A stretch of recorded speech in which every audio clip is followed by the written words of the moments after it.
I want to talk to us about how to deal with addictions. Most times, one of the frustrating experiences of most Christians is addictions. They say, Pastor, I've prayed about it. I still find myself fornicating. I still find myself addicted to alcohol. I still find myself addicted to pornography and masturbation.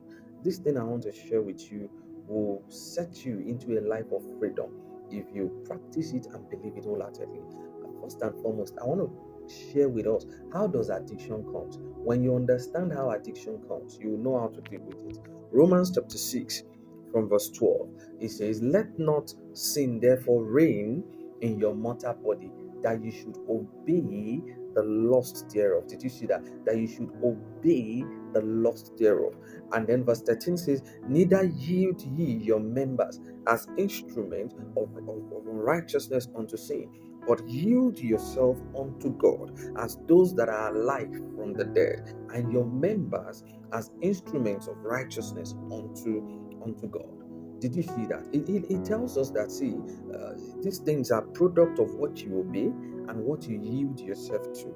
If you yield yourself to the promptings and the desires of the flesh, before you know it, a time will come that you would not be able, you will become a slave to those things. At times, when you started watching the pornography, you watched it and then you left it.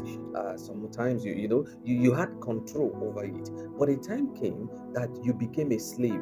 You were bound to it. The reason is this: the way addiction comes is this: whatever you yield yourself to consistently, you become a slave of.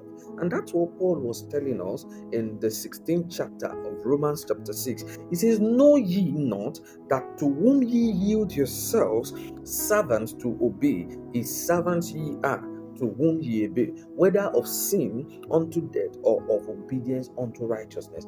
Paul was saying that when you consistently yield to the promptings of the flesh, a time will come you will become a servant, a slave of the flesh. But when you consistently yield yourself to God, a time will come you become a slave, a servant of God.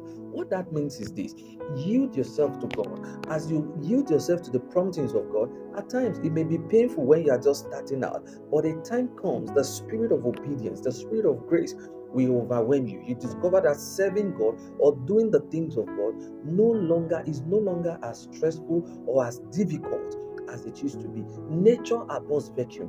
You cannot conquer addiction without you yielding yourself to God. Yield yourself to God. Do the promptings of God, no matter how difficult it is in the beginning. But a time will come, the spirit of grace will take over. A divine enablement will be supplied, and that yoke of addiction will be broken. I hope this blessed you. I remain Pastor Austin. I'll see you next week.